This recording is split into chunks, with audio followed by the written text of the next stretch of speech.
Olá, boa noite, amigos. Mais uma vez nós estamos aqui para bater um papo com uma figura tão especial, um cara tão legal, que é Dr. Jefferson Ramos, um cara ilustre. E hoje vamos aprender um pouquinho com ele. Um cara do bem, um cara muito querido na nossa região subaiana.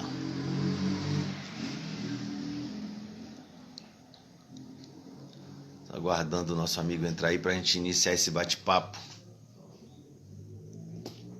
Muito obrigado a todos pelo carinho. Estamos aqui mais uma noite em nossa cidade maravilhosa. Olhe lá, chegou nosso amigo. Ele.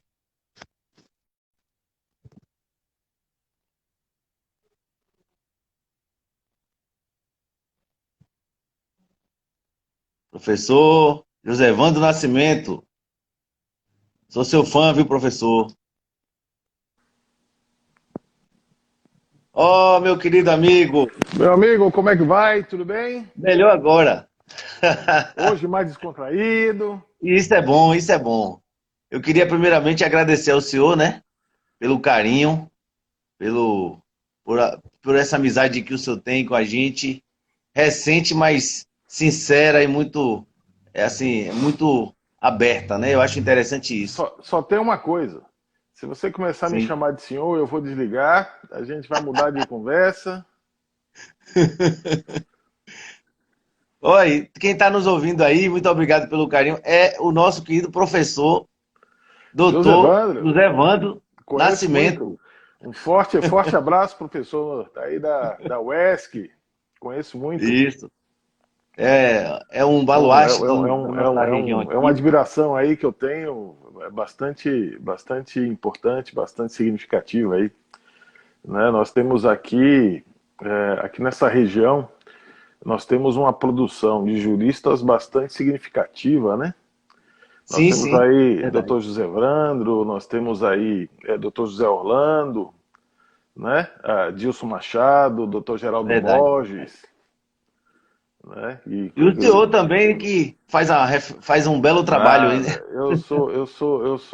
Eu digo sempre aqui na Bahia quando eu tô aqui no interior, eu digo sempre que eu sou estagiário não remunerado de quem? Que eu falo sempre? Do povo, pô. Tá certo, Agora eu vou perguntar tá ao senhor. certo. Hoje vai ser um dia diferente, né? Aqui, Não, o hoje senhor vai ser um normalmente suas bate-papo, a lives gente vai é. descontrair um pouco. Eu queria que o senhor contasse pra gente aquelas histórias maravilhosas principalmente de estudante do direito, que eu tenho alguns amigos que são fantásticos. Eu queria que o senhor iniciasse contando pra gente algumas coisas maravilhosas dessas que, principalmente para quem está iniciando, se acalmar que as besteiras que eles fazem no início é normal. Eu vou te falar Obrigado uma antes. coisa, viu? Eu já passei por poucas e boas com relação a essa questão da advocacia. Primeiro, é importante a gente dizer que não existe escola, né, para prática da Verdade. advocacia. Não existe. Tive colegas que tiraram a B para estagiário. Rapaz, você vira office boy de terno e gravata. É Verdade. claro, com raras exceções aí, né? Você não aprende, É verdade. né? Raras exceções. Que estão começando a chegar aí, daqui a pouco o pessoal começa a chegar, O mas início é assim. é bastante frustrante, né? Então a gente aprende na marra. E É olha uma coisa, verdade. e olha uma coisa engraçada que hoje a gente está vivendo, né? Nós estamos vivendo hoje numa era da tecnologia. E essa juventude toda que está aí acabando de se formar, que começando a ingressar no campo jurídico, já tem uma grande vantagem da nossa, né? O traje Sim. hoje só precisa comprar metade, né? Só precisa comprar camisa, paletó de qualquer cor, porque não tem que combinar com a calça mesmo, né? Não tem que combinar com o sapato, né? Bota a camisa, o paletó, a gravata para fazer audiência. Daí embaixo, sandália havaiana e pijama. Né? Verdade, Eu verdade. estava conversando essa semana com um juiz amigo, né? Ah, Terminou inclusive uma audiência e a gente estava batendo papo, tá? E aí a gente resolveu falar é, é, através do WhatsApp, né? Do vídeo do WhatsApp. sim, E ele sim. ainda é de terno e gravata, tal. E a gente conversando, outros assuntos que a gente estava discutindo, nada a ver com o processo, né? E de repente, peraí que eu vou pegar aqui um negócio aqui que eu lembrei, não sei o quê. Quando ele levanta, ele estava lá de terno, gravata, paletó e bermudão. E aí a gente tem sempre assistido, em alguns casos, e a gente tem sempre assistido nessas questões todas, né? Sim. É, é, fatos hilários, não é? Desembargador que dorme, procurador que dorme em audiência, né? Nossa, É áudio que vaza, né? O os Tribunal de áudios que Justiça, vazam é fantástico, né? o Tribunal Os de áudios, Justiça teve uma situação bastante complexa aqui essa semana, né? São os áudios que vazam. Então, tem que tomar muito cuidado com isso, né? e às vezes a pessoa, principalmente os que têm mais idade, né, não tem muito macete de pegar e às vezes esquece de desligar o microfone e aí faz comentário, ou então entra alguém dentro da sala, indesejado. Mas isso é É, fruto de um momento novo, né? E esse momento novo é muito inédito para novo. todo mundo. E, Né? essa, e, essa, Eu e esse agradecer pessoal a que está se formando. Jussara Jambeiro que entrou aí. Muito obrigado pelo carinho, o Bruno também. E esse pessoal que entrou, e esse pessoal que está entrando aí agora, né, na advocacia, está levando uma grande vantagem, que é um pessoal altamente É, tecnológico. isso.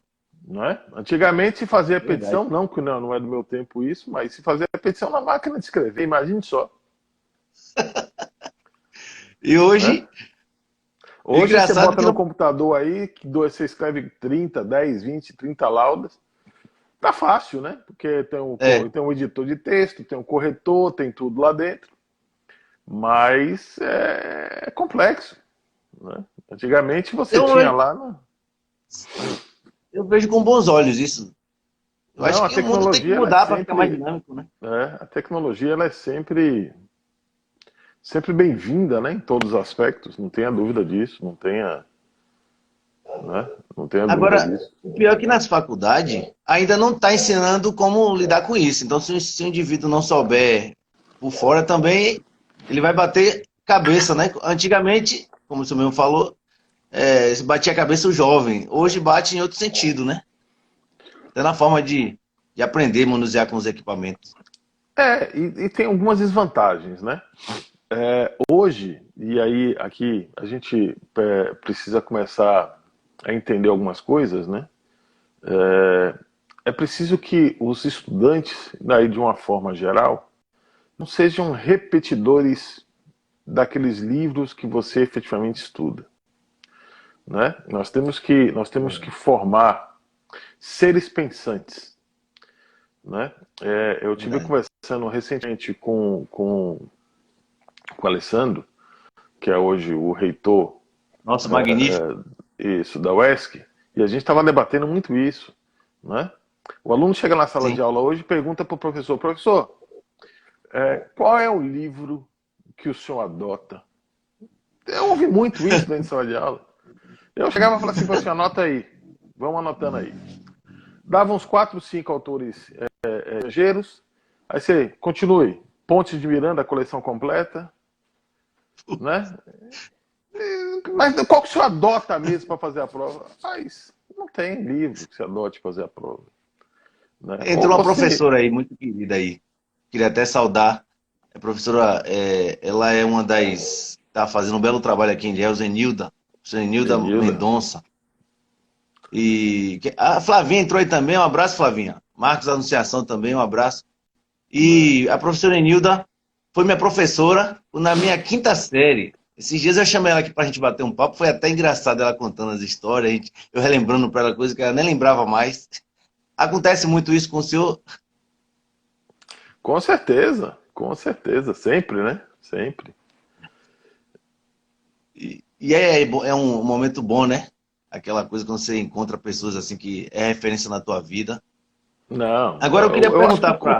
cultivar amizade é um negócio fantástico, né? Você rever os amigos, você rever seus colegas de faculdade, você rever seus amigos de infância, independente a periodicidade que você os vê, é sempre muito bom, né? É Verdade, sempre, verdade. sempre, sempre fantástico isso. Não tenha dúvida disso. O senhor, eu digo o senhor porque eu aprendi a estar É meus sempre, cabelos principalmente velhos, eu quando tô a ficando gente volta. velho, rapaz. É, para definir qual foi o caminho, ó, entrou aí um filho de um ilustre advogado que o senhor conheceu muito bem. Luiz Moreno é filho do nosso saudoso Ariston Cardoso, Ariston, conheci muito Ariston. referência da nossa Muito região aqui, prazer. da política e do direito, né? É. Lembrando um pouquinho do passado, para o senhor definir caminhos, o mundo jurídico veio no DNA de família ou foi aquela paixão já na adolescência para a escolha de faculdade que fazer? Eu acho que é paixão, né? Eu sempre gostei muito da, do direito, né? Nunca, não tenho, não tenho tradição familiar na área do direito, né? Nunca tive os professores, tive excelentes amigos que me introduziram e me deram e estenderam a mão durante esse caminho, mas não, eu acho assim, tá? E penso assim.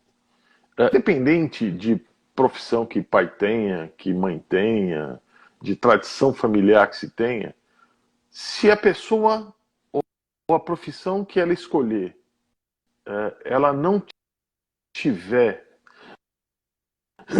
né? Ela não tiver, não digo dom, tá? Mas se ela não tiver uma intimidade com aquilo, se ela não gostar, se ela não sentir paixão, acho que o termo certo seria esse. Sim, Se ela não sim. tiver paixão por aquilo que ela está fazendo, não vai, não vai. Entendeu? Aquilo vai ser um Sim, martírio. E eu não estou falando de ganhar dinheiro, tá? sim. Porque Sim. Sim. você ter prazer na sua profissão e ganhar dinheiro são duas coisas absolutamente conexas. Eu tenho amigos meus que têm essa tradição de escritórios de advocacia, hoje assumiram grandes escritórios, principalmente em Brasília, né? Que eu conversando com ele, Jefferson, eu vou te falar uma coisa, viu? Eu entro naquele meu escritório ali, rapaz, é uma tortura para mim. É uma tortura. Eu chego lá, ligo o computador, o escritório já montado, uma estrutura muito grande, né? Sim, O pai dele no escritório está ainda um nome muito forte. sim. Trabalho, sócios do escritório também são bastante atuantes lá, né? Eu chego lá, ali notícia, a gente discute um ou outro fato, tal, mas eu não tenho paixão por aquilo que eu faço, entendeu? Não sinto prazer nisso. Então, é preciso paixão. Independente se É você vai ganhar verdade. dinheiro ou não. Você pode estar numa profissão que você não ganha dinheiro e está extremamente feliz com isso, né?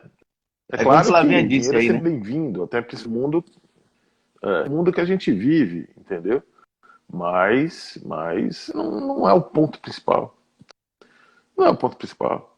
Né? Se você querer que Verdade. seu filho, não, meu filho, eu sou de escritório, uma banca de direito, meu filho vai ter que ser advogado. Vai ser advogado se ele quiser ser.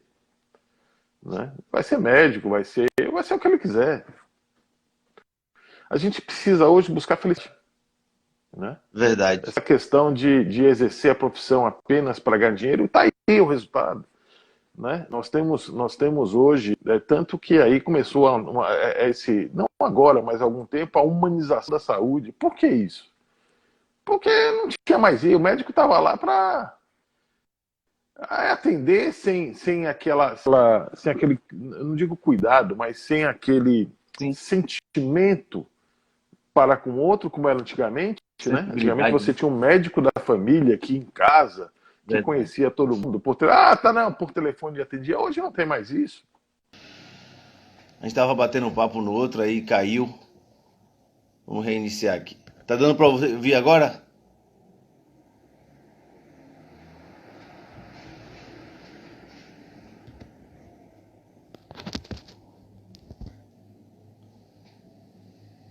Vamos ver agora se vai dar certo.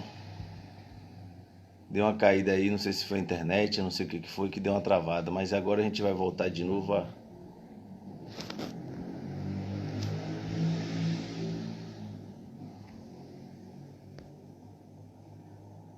Estávamos batendo papo aí com o Dr. Jefferson Ramos. Deu uma caída, a gente vai reiniciar. Reiniciou o bate-papo. Tá dando pra ouvir legal, e a galera?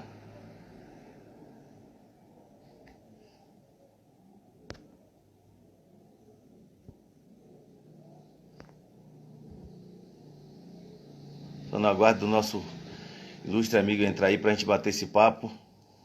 Aí, agora vamos. Vamos lá.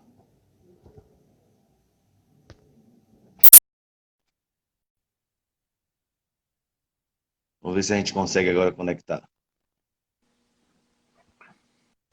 Deu certo? Acho que estava travando aí o. Pronto, agora tá dando pra ouvir o seu legal.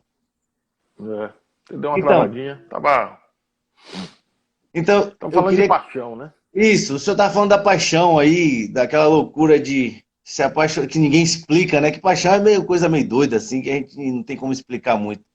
E o senhor se apaixonou pelo direito e ninguém tirou da sua cabeça mais, né?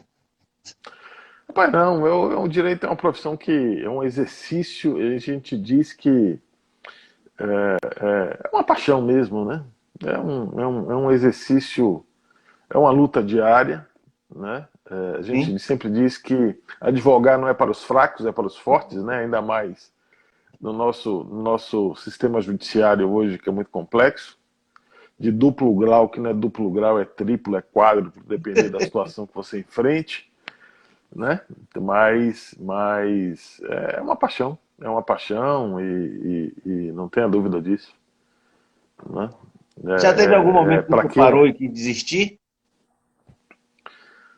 rapaz, desistir não, mas já tive momentos aí que já fiquei bastante triste com o direito, não é? É, Um exemplo mais recente agora foi nessa operação na Lava Jato, né?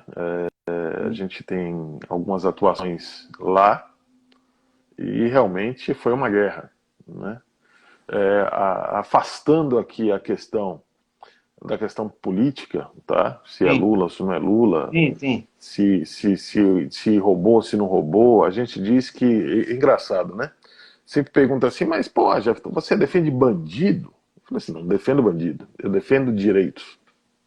sim, Né? Se ele errou e tiver que efetivamente pagar pelo seu erro, ele vai pagar. O que ele tem direito é um julgamento justo. Né? O que ele sim, tem direito é que todo o processo caminhe dentro do devido processo legal e da mais ampla defesa. sim. Mas não é isso, e não era isso que a gente estava vendo nessa Operação Lava Jato. É uma crítica, eu estava conversando com o Cacai esses dias, justamente também sobre isso. Né? E com outros Sim. advogados também que atuam muito forte lá. Um negócio, foi um negócio estúpido. Né? Chega a ser loucura, Você né? via condução coercitiva sem negativa de prestação jurisdicional anteriormente, antecedente. Né? Eu nunca fui convidado, nunca neguei nada, quer dizer, eu estou sendo conduzido coercitivamente por quê mesmo? Né? Prisão temporária para forçar colaboração premiada. Aí eu vou falar o termo Sim, delação, como vocês conhecem aqui, mas o termo correto é colaboração premiada. sim, Tá? Não é delação, não há delator, há colaborador.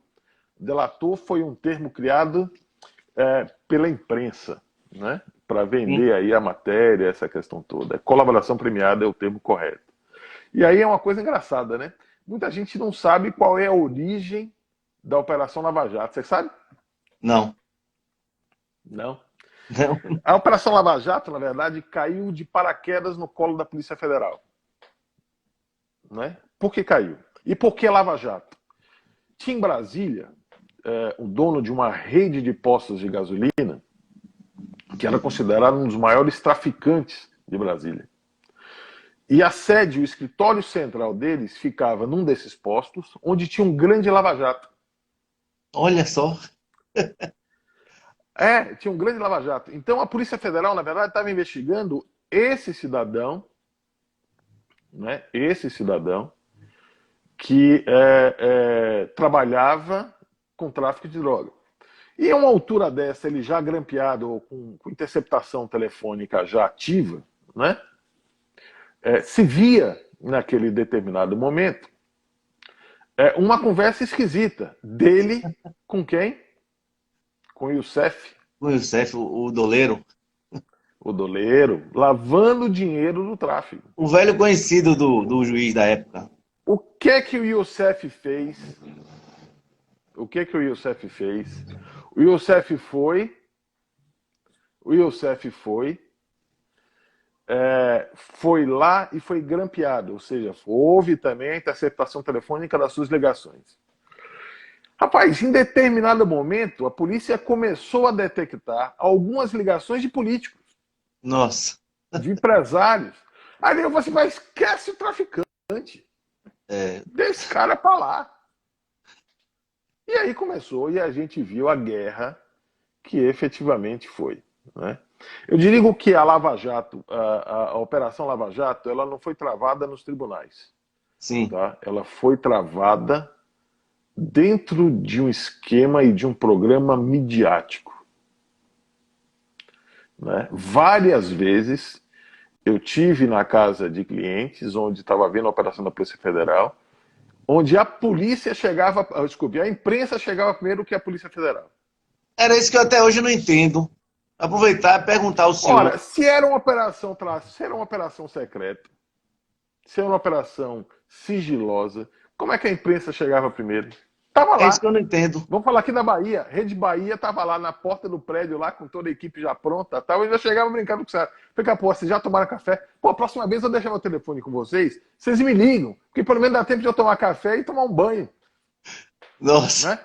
Não dá para vir todo com o cabelo assim, todo desengonçado, o paletó todo torto, por receber aqui o meu cliente.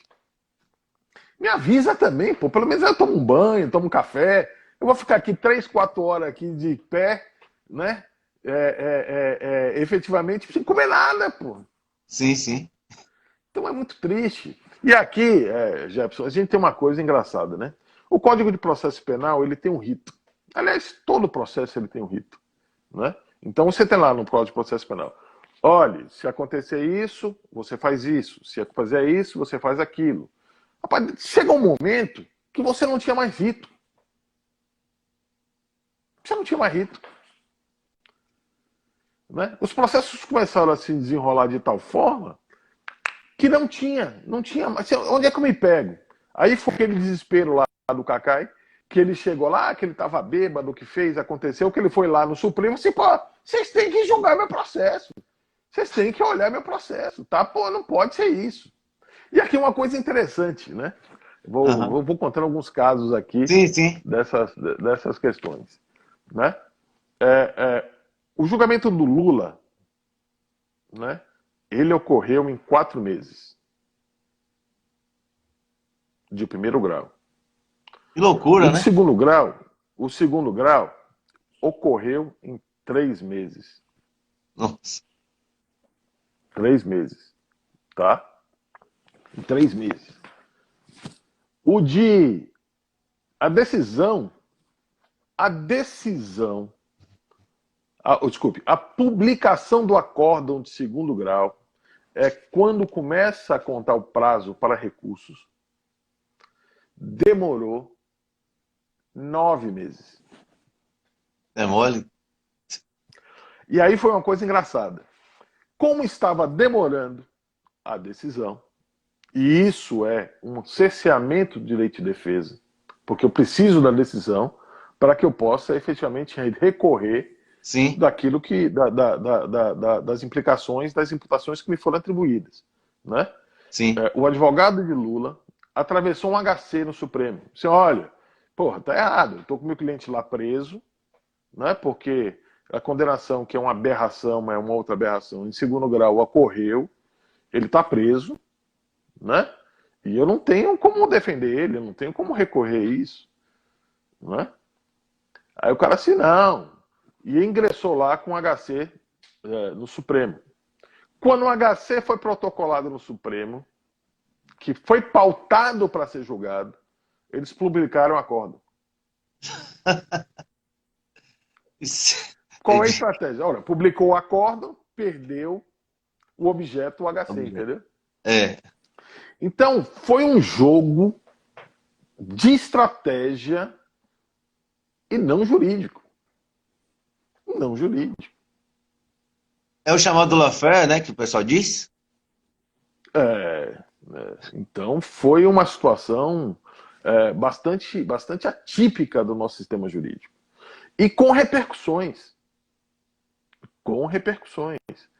Porque, olha, se rasgou a Constituição naqueles determinados momentos, se efetivamente possibilitou a adoção de decisões judiciais, tá, atípicas.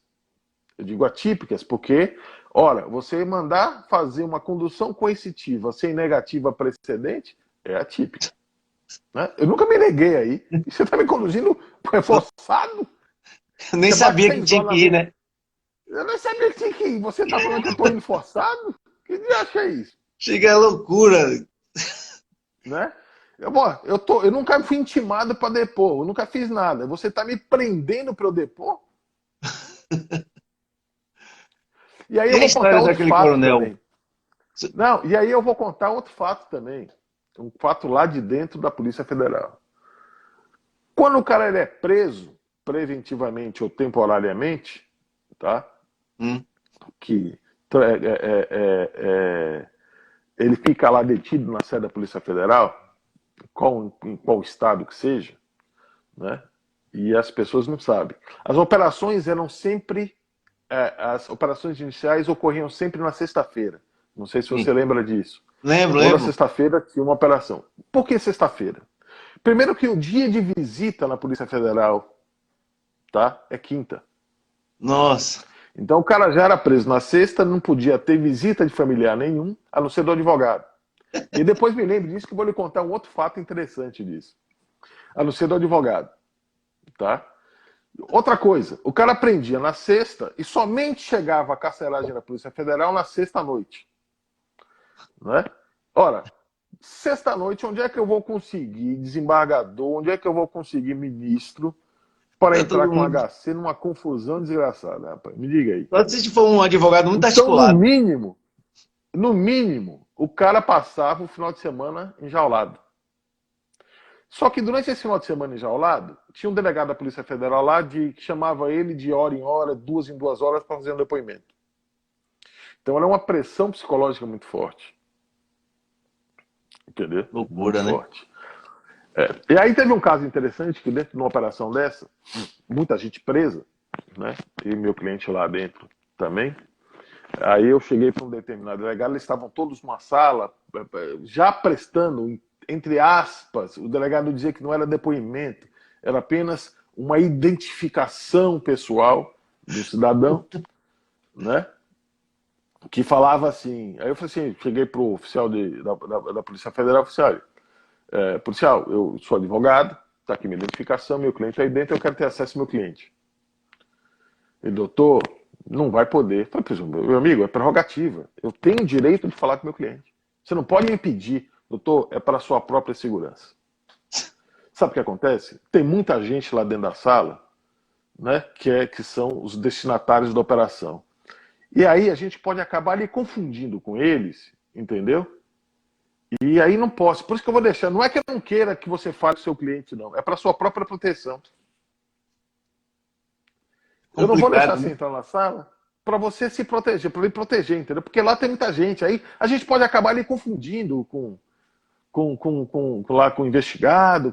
Então, eu falei, não tem problema não, eu penduro aqui, ó, a minha carteira do OAB aqui, não tem problema não. Não, doutor, Brincadeira. infelizmente o senhor não vai poder entrar agora, não vai. Então, diversas vezes a OAB teve que fazer a interferência e a ingerência nesses casos. Para vocês verem o nível de dificuldade nos bastidores que nós, advogados, sofremos nesse processo.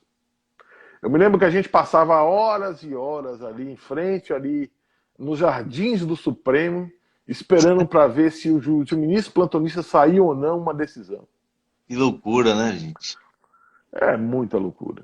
É muita loucura. Quero mandar um abraço para a Roberta, que entrou aí. O senhor conhece bem ela. Grande Roberta. Conheço a Roberta. Nosso amigo Val Cabral também. Eu queria saber do senhor o seguinte. Houve uma mudança radical aí com o doutor Aras. Né? O doutor Aras chegou radicalizando, querendo que se cumprisse o quê? O que manda a Constituição, não é isso? Isso.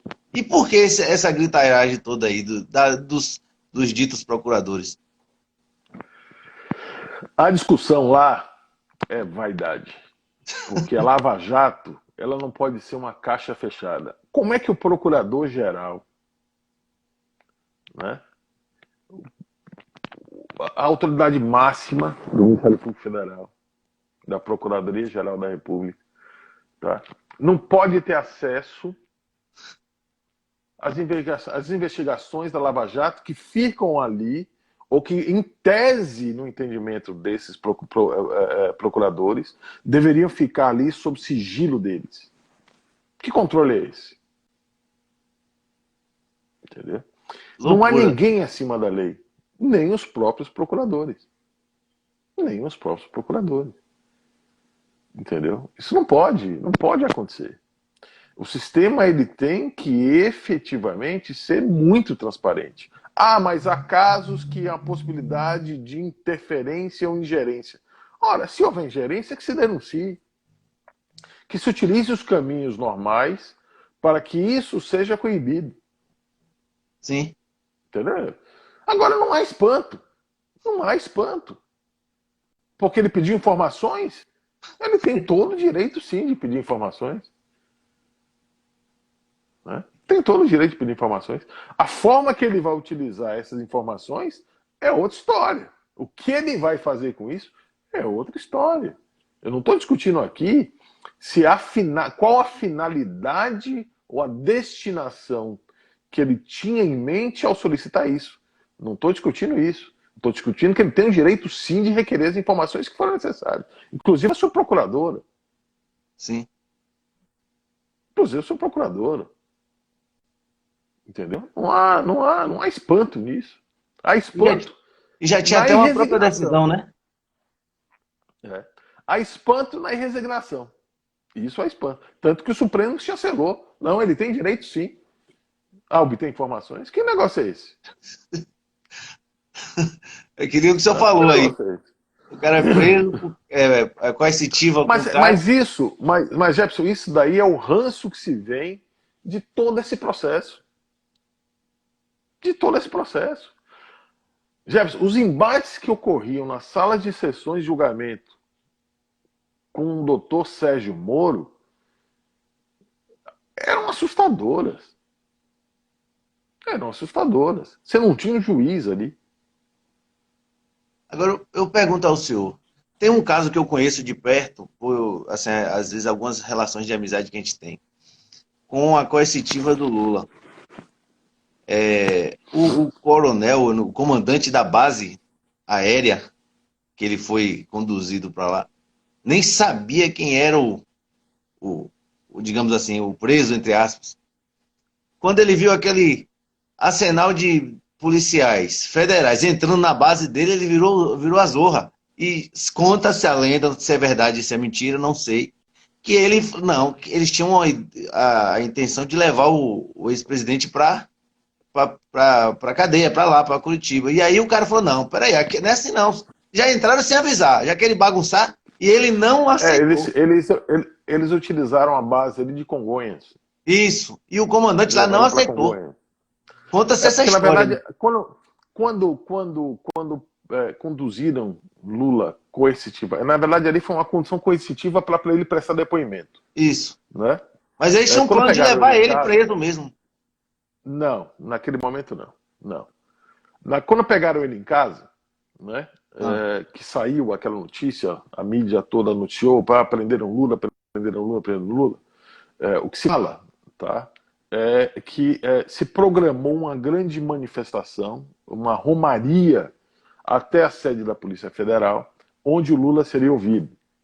Então, naquele momento ali, os policiais federais resolveram alternar o local de oitiva e levaram ele para Congonhas, porque em Congonhas, no aeroporto, você tem lá uma delegacia da Polícia Federal. Então ele poderia ser muito bem ouvido lá. Aí quando chegou lá, que, pô, imagina só, você levar o Lula para um aeroporto que tá lá detido. Ele falou assim, pô, vamos invadir esse negócio aqui dentro todo. Vamos quebrar tudo aqui dentro, tudo. Né? Ficou Essa doido. foi a confusão. O cara falou assim, não, eu não vou receber aqui, tira esse cara daqui. É. Leva embora com medo da repercussão. Que é o que aconteceu e a gente viu em Curitiba, né? Lá, então, leva o cara daqui, pô, mas pelo amor de Deus, não deixa aqui não. Né? Mas eles iam levar para uma outra sede da Polícia Federal e resolveram levar lá para Congonhas, porque não era o local previsto e, sob o ponto de vista estratégico, era fora, então até a mobilização ali dentro era mais complexa, entendeu? Então foi mais ou menos isso. E esse caso do jornalista Azevedo, eu gosto muito dele, Reinaldo Azevedo. Ele fazia, ele tinha uma linha, ele foi um dos primeiros jornalistas a questionar todo o processo, né? Questionar a forma, na verdade. E aí, do nada, a Polícia Federal deu uma batida lá e quebrou a fonte do cara. Quebrou direito a relação que ele tinha com Dona Andréa, irmã do ex-governador de Minas, Aécio. E aí foi uma zoada da zorra. Assim, ele passou a ser alvo, né? Porque ele fazia um enfrentamento no programa dele, na imprensa. Ele era um dos poucos jornalistas que fazia esse enfrentamento de forma aberta, né? E aí virou como eu te alvo. falei, o Virou alvo. principal campo de embate dos processos da Lava Jato, não era no judiciário, era na mídia. Então utilizou-se uma estratégia nisso, o Moro, ele foi muito inteligente, tá? Foi muito inteligente. Utilizou-se a estratégia de ganhar a repercussão da opinião pública, ou ganhar a opinião pública. Então ele podia fazer o que quisesse. Todo mundo era bandido, houve uma criminalização generalizada do político. Hoje todo político ele já chega no judiciário em tese condenado pela opinião pública. Todo político é bandido. É verdade. E tem uma coisa interessante e perigosa isso. Perigosa isso. Vamos voltar um pouco aqui, descer um pouco, sair dessa esfera macro, ou Sim. magma. Vamos descer aqui um pouco mais para baixo. Vamos falar aqui eu tenho discutido muito a questão do municipalismo, tá? Quando você tem, Jefferson, uma grande maioria de ex-gestores públicos que, ao deixarem a sua gestão, tá, respondem por diversos processos, e uma minoria pequena apenas, tá, se livra disso, você tem algum problema na norma. Porque a exceção está virando regra. Sim, sim. Aí precisa entender, olha, é o político, é o gestor que está efetivamente cometendo atos de improbidade, está cometendo desvios de finalidade, ou é a norma que é abrangente demais e dá margem a uma interpretação equivocada? Entendeu? Então nós temos hoje normas de conceito abertas que efetivamente possibilitam interpretações outras que levam uma grande quantidade de gestores públicos ao judiciário, Sim, que pegam toda essa carona de criminalização de gestores públicos, né? De sim. criminalização de gestores públicos, e aí as condenações que a gente tem visto por aí, enfim, dessa situação toda que a gente está vivendo. Então, o cara ser gestor público hoje, sobretudo, é um corajoso. Sim. É um corajoso. E é Porque ele pode reflexo responder dessa falsa nova política, né? Rapaz, a questão dessa... Não existe nova... Qual é a nova política que você fala? Que o Bolsonaro anuncia? Não, eu sou um novo. Novo em quê? Pô, o Centrão tá aí dentro. Você tem um cara hoje que o maior defensor do governo hoje é Roberto Jefferson. Pelo É amor de verdade. Deus. A maior águia política desse país, uma das maiores águias políticas do país, está lá. Né? E outra coisa, falando de forma irresponsável. Lançando aí, dentro do discurso ideológico bolsonarista, que não é errado, não. Sim. Que não é errado, não. Eu Entendeu? também não acho que seja. Só que não Mas é uma querer, estratégia.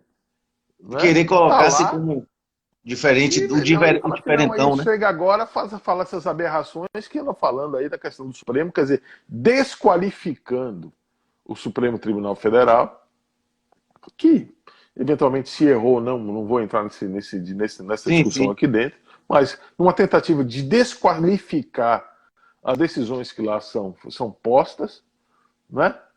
sim. E que não tem sentido. Né? Não tem sentido. E o. Né? Não, é muito. A política hoje no Brasil, eu diria que está muito esquisita. Tá. Né? É muito esquisita.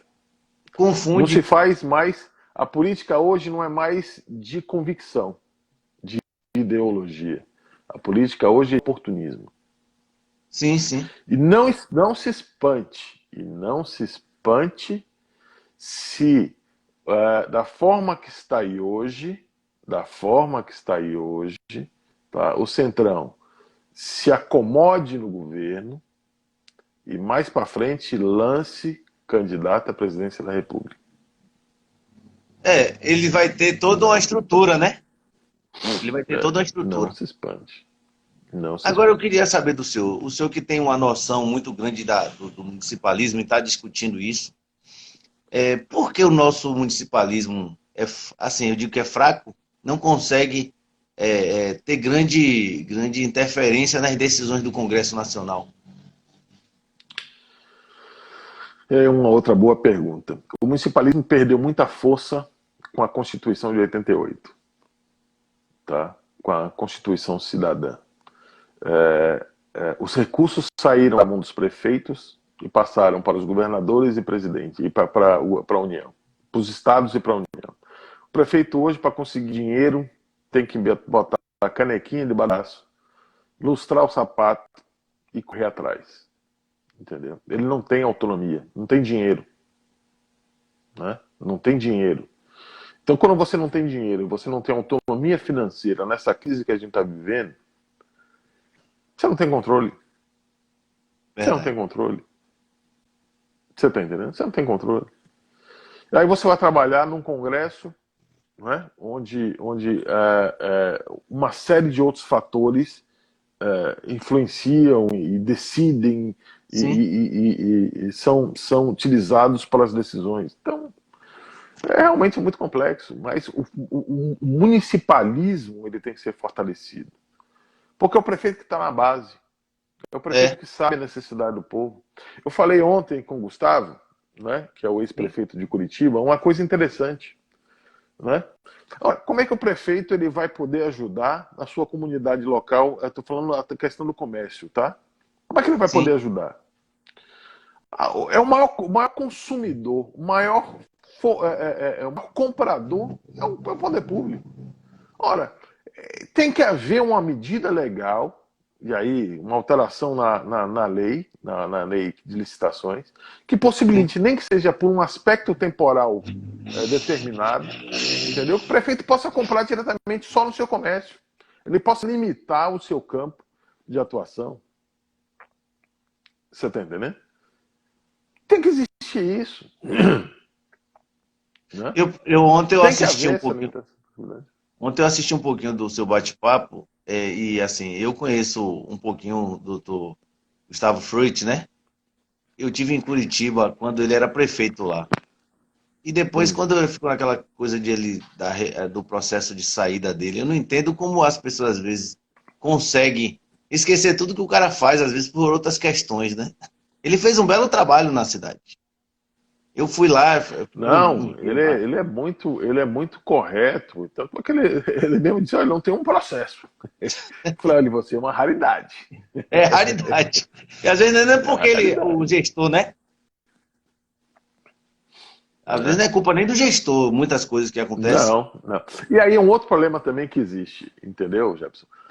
Às vezes há um problema numa determinada licitação lá, vamos botar no município, tá? Sim, Quem responde é o o Fre- prefeito. Há um problema contábil lá, não sei o que lá. Quem responde é o prefeito. Precisa é o acabar com gestor. isso. Precisa acabar com isso. Precisa acabar com essa ideia de que o gestor sabe tudo, conhece tudo, manda em tudo. Não existe mais isso. Verdade. Não existe mais isso. Né? Não existe mais isso. A responsabilização, ela tem que ser pontual. Ora, foi a comissão de licitação que errou, é ela que efetivamente tem que responder. A não ser Sim, que seja provado que o prefeito foi lá, o gestor, falou, eu quero que faça. Mas o dolo aí, né, não existe. sim. Você está entendendo? Não, mas prova que o prefeito foi lá e disse. Sem citar o Entendeu? Se nome. não tem, Sem citar o eu que nome. não vou citar nome nenhum. Não, é que eu vou perguntar uma coisa aqui, sem citar o nome. Tinha uma figura, não vou falar nem o gênero, uma figura do Ministério Público na nossa cidade, na nossa região, que botou dezenas de processos contra um outro gestor público. E aí eu fui ler um dos processos, estava lá R$ 3.000 não contabilizado, não explicado por desvio de uma área para outra. E foi assim, dezenas e dezenas de processos nessa mesma linha. Não é muito poder na mão para alguém. Assim, o gestor está lá, taxado com dezenas. A própria justiça, por ser meio morosa, não definiu nada. Vão ser arquivados gradativamente por ser insignificantes, mas ficou a brecha lá. E aí? Não é um poder demasiado na mão de uma figura que faz uma ação tão complicada como essa? O senhor entendeu mais ou menos o que eu quero falar. Sem citar nomes, eu Veja expliquei. só, veja só. O poder de investigação do Ministério Público, ele é reconhecido até pelos nossos tribunais, tá? Sim, Ainda que haja a questão da discussão aí dos inquéritos civis públicos que chamam, né?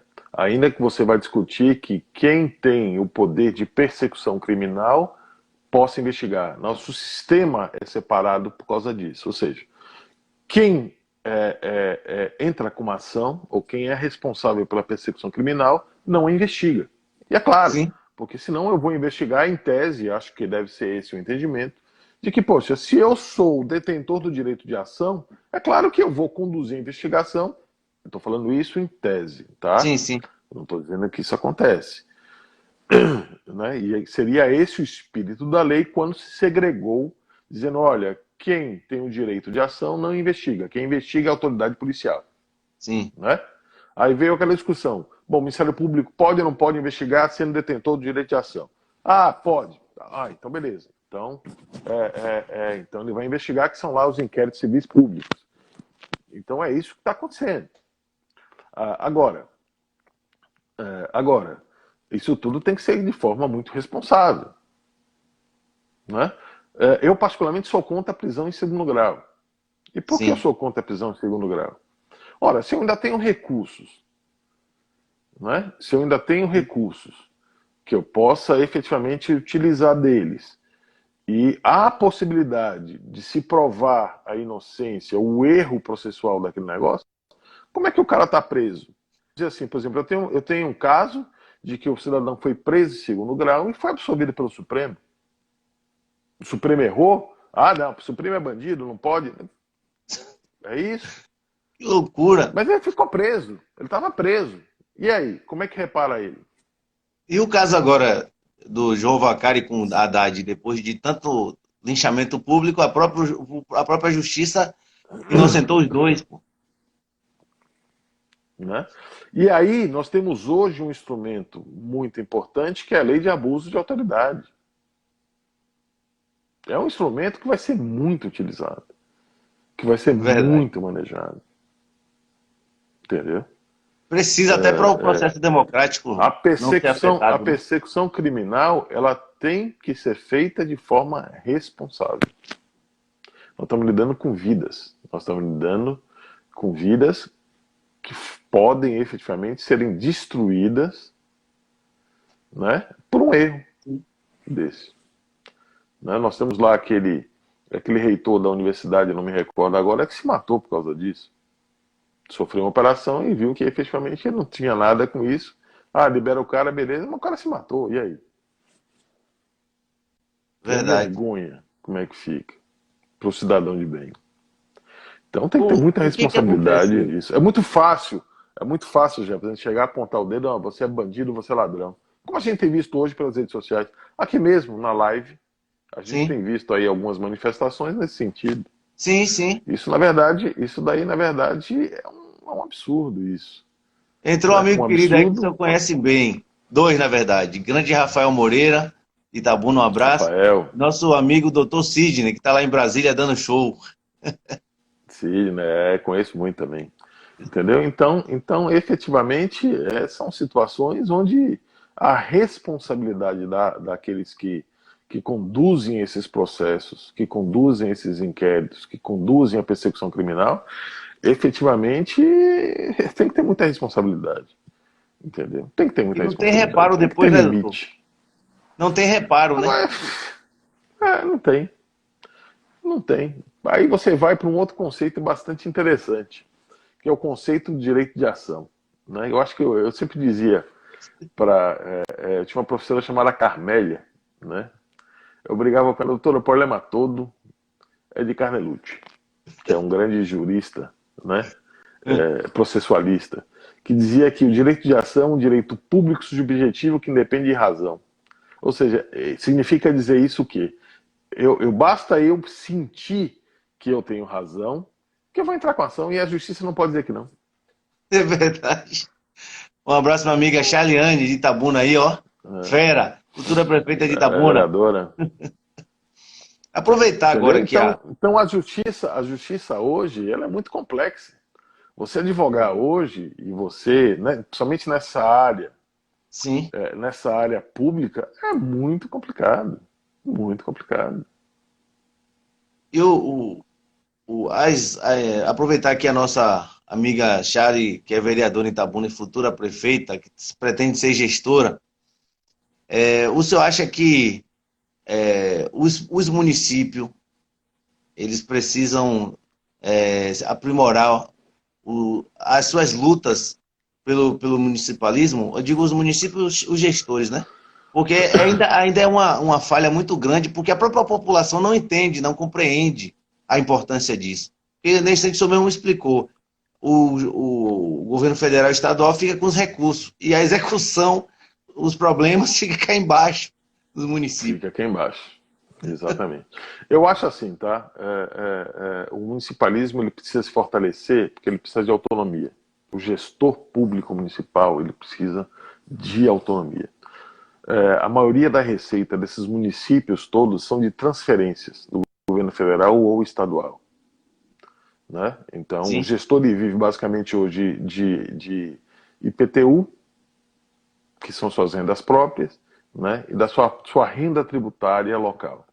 Então, o resto vem de fora. E aí a gente viu um caso bastante interessante, né? Esse reflexo disso, dessa falta de autonomia. Acho que foi 2008, mais ou menos, acho que foi 2008, naquela crise econômica que se teve. Quando o governo federal resolveu dar um incentivo fiscal para toda a questão na área de produção de linha branca, de automóveis, desse negócio todo. Automaticamente caiu a receita dos estados que diz respeito ao ICMS e imposto de renda, esse negócio todo. E, por reflexo disso, reduziu significativamente a receita dos municípios. Quer dizer, por uma decisão tomada lá pela Presidência da República, pelo governo federal, sem ouvir a ponta aqui de baixo, que são os municípios, e sofreu, foi um caos. Foi um caos. Teve município aí, vamos falar de Camaçari, por exemplo, que teve uma redução de quase 40% da sua receita. Inclusive, Rafa falou aí, tá vendo? Rafa disse, ó, que a live do senhor com o Caetano deu excelentes ideias para ele, né? Boas experiências e proporcionar um forte abraço ele dá. Ele disse que o bate-papo do senhor com o Caetano, que foi maravilhoso, né? Deixou ele com cheio de ideias. Caetano é um gestor fantástico. Eu quero dizer também, vou aproveitar a sua live que a gente está fazendo aqui, que dessas conversas todas que eu estou tendo com esses gestores, eu vou depois fazer uma live sozinho para, vamos assim, enumerar quais seriam efetivamente as medidas. A gente vai fazer uma compilação dessas medidas todas, né, e dizer quais efetivamente podem ser aproveitadas. Aí tem umas diversas medidas. Eu conversei com o Gustavo hoje, inclusive, de novo, né, ele me pediu que eu preparasse lá o projeto de lei, uma minuta de projeto de lei justamente daquilo que a gente conversou ontem, né, que é possibilitar que os prefeitos possam comprar no seu comércio local de forma exclusiva.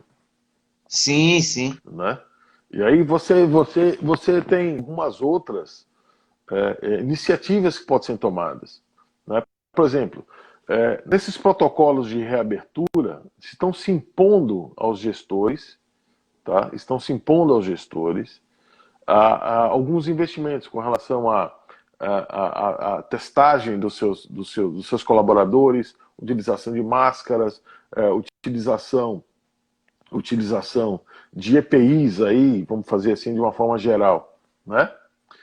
Sim. Mas sem se sensibilizar, e é preciso sensibilizar isso, de que os comerciantes locais já vêm sofrendo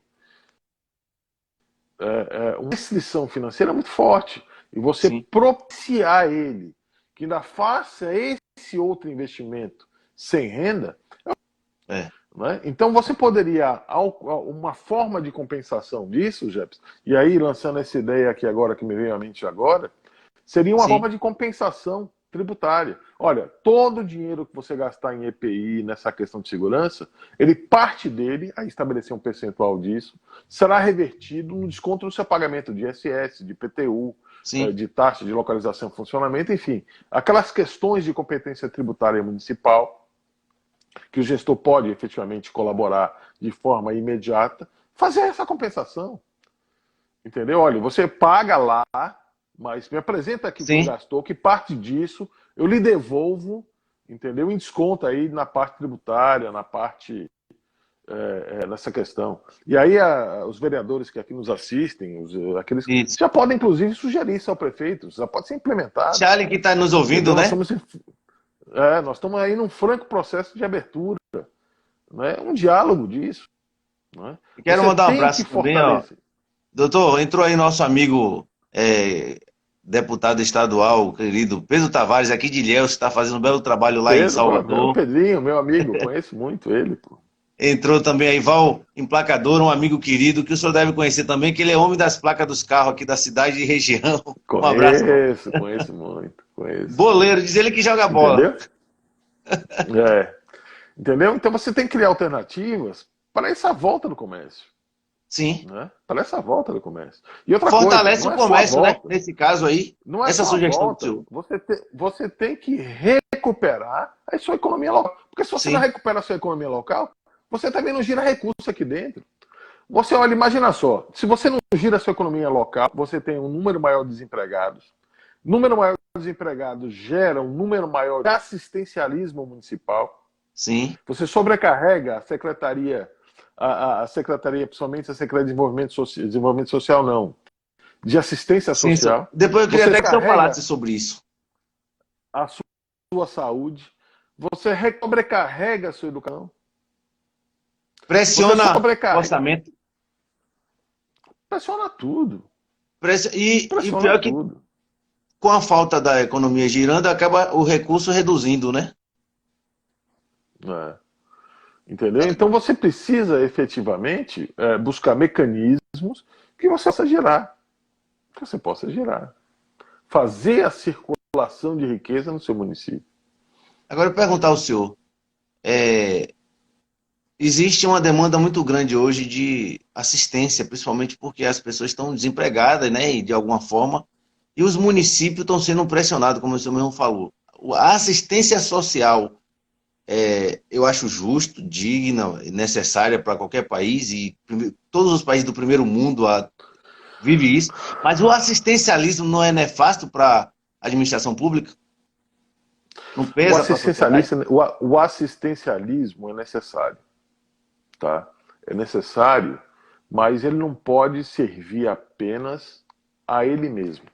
Sim, O assistencialismo social ele tem que existir na exata medida e no tempo necessário para que você recomponha esse assistido ao mercado de trabalho. sim, com a mão É aquela dupla. questão, não é só dar o peixe. Você Isso. vai dar o peixe enquanto você está ensinando esse futuro pescador a pescar.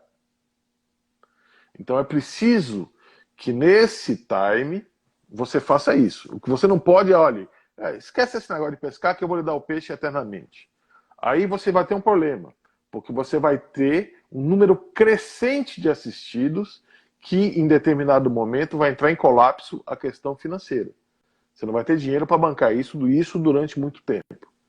Tá? Então, isso daí eu acho que tem que. O município, já que estamos falando de município aqui, Sim, ele tem que ter uma Secretaria de Ação Social atenta para que cuide desses vulneráveis nesse determinado momento, dê assistência a eles, mas também possibilite que esses assistidos, esses vulneráveis, saiam dessa zona de vulnerabilidade de alguma forma, e entrem no mercado de trabalho, ou então consigam efetivamente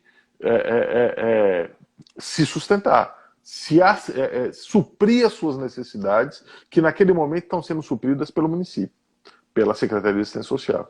Então isso é um equilíbrio. Se você não tem esse equilíbrio, se você dá por dar, sem programas sociais inteligentes, você vai sim, aí um assistencialismo nefasto. É isso que você está falando. Entendeu? Apenas, olha, toma aqui, esquece isso, vai para casa, toma aqui sua cesta básica todo mês, não precisa fazer mais nada. Isso é errado. Tá? Isso é errado. Isso daí, na verdade, não é assistencialismo. eu estava Isso lendo, daí, na verdade, é uma falta de planejamento ou de estrutura social na gestão de qualquer prefeito. que em Tá? algumas prefeituras, quero mandar um abraço até meu amigo James do Agravo, entrou aí, blog Agravo na região, e ele até brinca que o Agravo é um nome jurídico, né? E o povo fica perguntando, é um blog de notícia que o pessoal quer saber sobre o mundo É. jurídico. Um abraço, meu amigo James. Eu já vi em algumas prefeituras, pouquíssimas, mas existe, que quem recebe o Bolsa Família tem um outro programa chamado Segundo Passo. E aí qualifica essas pessoas de alguma profissão, né? São os beneficiários, até elas conseguirem andar com as próprias pernas. Tem casos até que montam pequenas empresinhas e aí vai até conseguir. Já teve exemplo de pessoas irem lá na prefeitura agradecer para sair do Bolsa Família. Porque a grande maioria dos municípios não trabalham nessa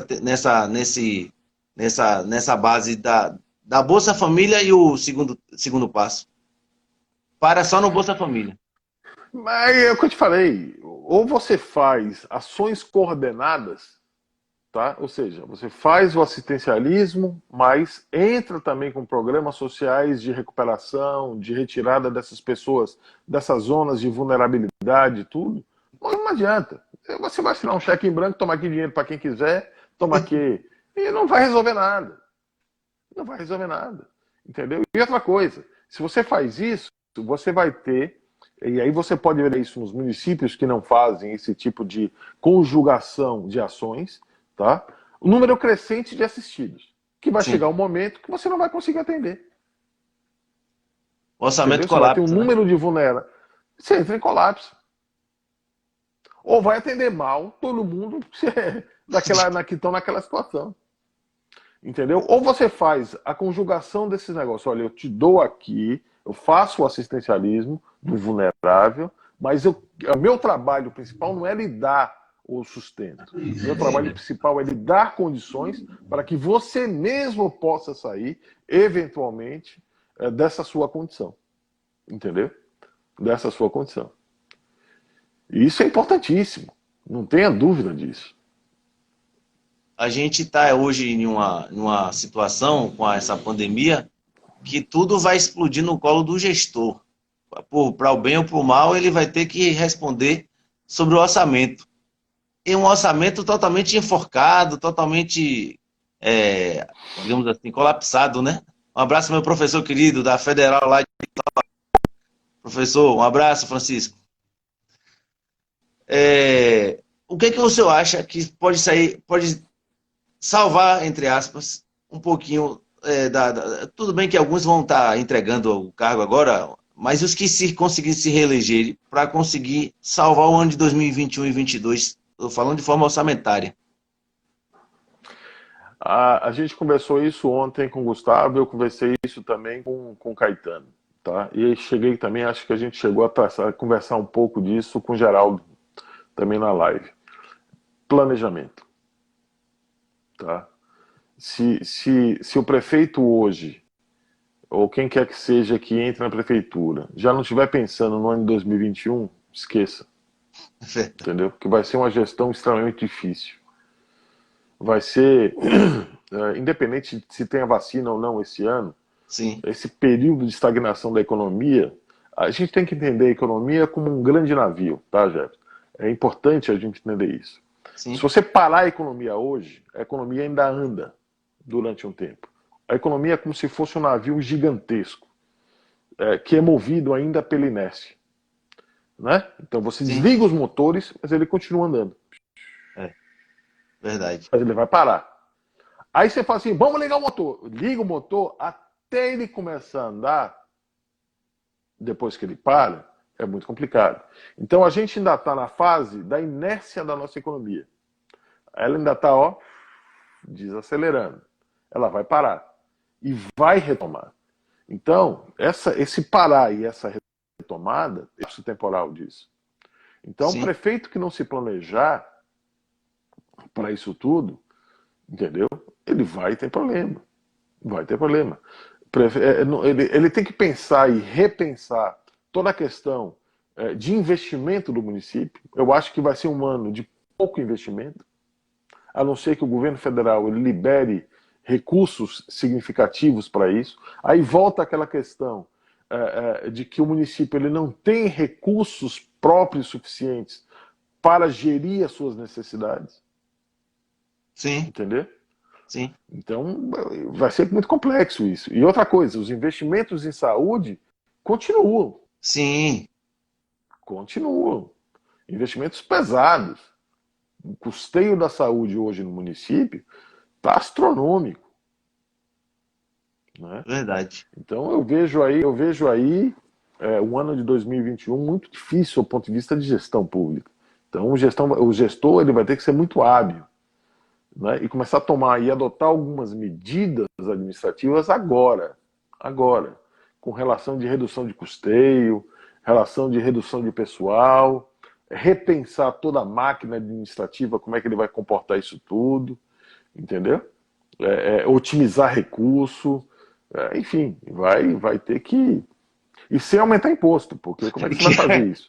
Que eu vejo um movimento contrário aí, viu? Eu vou fazer uma ação aí, então, de fiscalização, porque aí eu consigo aumentar minha receita própria. Como é que você vai fazer isso? Você mata o comércio. Agora a gente vê o contrário, o movimento do Congresso. pelo menos o que eu vi o ministro da Economia enviar uma coisa meio estranha lá, que até o Rodrigo Maia deu uma... Olha, se voltar a essa CPMF, a gente vai trazer de volta o show CPMF. Na verdade, o ministro da Economia hoje ele está trabalhando com a desoneração do Estado. O que ele quer fazer? Ele trabalha com o conceito de Estado mínimo. Né? Pô, o Estado não tem que ser empresário, o Estado não tem que ser gestor de indústria, de empresa, de nada. O Estado tem que tomar conta das ações públicas. E é isso que ele está fazendo. Agora então, não ele tem uma... E a tábua de salvação dele aí, para frente, vai ser as privatizações. Ele vai privatizar Banco do Brasil, Caixa Econômica Federal, Petrobras, só isso aí quanto vai entrar de grana. E quanto vai deixar de custar para o Estado. Imagina só aí a redução que ele vai ter nessas estatais todas que ele vai botar para fora. De encargo, de folha, de pessoal, de tudo. Entendeu? Aí depois disso tem aí a reforma administrativa. Desculpa, a reforma administrativa voltada para a área de gestão. Não, eu sei, mas tem a reforma administrativa. Sim. Voltada para a área de pessoal. Ele vai enxugar isso tudo. Entendeu? Sim. Porque não é um governo que se preocupa, em tese, com a questão social. Que é um grande problema, né? Porque no momento... Aí aqui eu faço uma crítica interessante. Ah, Petrobras está dando bilhões de lucro. Pô, legal. Interessante. A Petrobras é nossa, não é nossa? É nossa. E Petrobras tem que dar lucro? Porque se está dando lucro, quem está ganhando é o japonês lá dentro, que é sócio da Petrobras. A Petrobras, o lucro dela tem que ser revertido para o social. Quem é o social? Para nós. É verdade. Então, por exemplo, hoje mudou a política da formação de preço do combustível. Mudou a política. Por que mudou a política? Porque na política anterior que se tinha, a Petrobras ela bancava o custo. Então ela tinha, em tese, prejuízo. Sim. Ora, mas o prejuízo dela era revertido para uma ação social. Eu não estou falando aqui, não vamos entrar aqui na questão de... Não, tá? Compreendo. Não é por aí. Compreendo. Tá? Só estou alertando aí para que daqui a pouco vai começar a aparecer um bocado de PT ladrão, não sei o quê, não é por aí. Nós estamos discutindo propostas do ponto de vista de gestões. Tá? Então, eu acho que a estatal ela tem que ser voltada para o social. Ora, se me custa a diminuição do meu lucro, quem entrou aí foi Dona Maria Quitéria, o senhor conhece ela muito bem, presidente da UPB. A gente falou na instante disso aí, viu? Então, se a redução do lucro da empresa é o preço a se pagar para o investimento nessa área social, para manter a gasolina a um preço mais baixo, para manter e segurar os preços de determinado segmento econômico, ora, isso tem que ser feito. Se não for isso, então vende mesmo. Bota na iniciativa privada que é isso que Deus fizer. Entendeu? Agora, eu não entendo que você tenha uma empresa pública que fala assim, não, eu aumentei meu lucro em 5 bilhões esse ano, em 30%. Sim. Pô, legal. Dando dinheiro para rentista, né? Correntista. Vem cá, só me explica uma coisa. Esse lucro aí vai ser distribuído aí por quem mesmo? Vai vir para a população em grana aí? Não vai para o japonês. Vai para os acionistas. Verdade. Doutor, eu sei que o papo está gostoso, mas falta 1 minuto e meio praticamente para terminar nosso bate-papo. Eu te agradeço então, meu amigo, demais. Muito obrigado aí a você. Eu queria que o senhor deixasse as últimas palavras aí para a nossa galera aí que está nos acompanhando. Não, o senhor como grande municipalista, né? Só agradecer mesmo aí a atenção de todos, aí a todos que nos assistiram, tiveram a paciência de nos assistir. Né? No início deu um probleminha aí, mas depois conseguimos encaixar. Muito obrigado a você pelo convite, estou sempre à sua disposição, para sempre que você precisar aí e quiser, a gente continuar batendo papo. Hoje a gente fugiu um pouco. Que nos assistiram. Muito obrigado, viu? Hoje a gente fugiu um pouquinho da sua normalidade. Te agradeço de coração. Um abraço para o nosso comandante Gilson, que estava aí nesse instante aí nos assistindo. E toda a galera que acompanhou o Val, o emplacador, um abraço, e os demais amigos.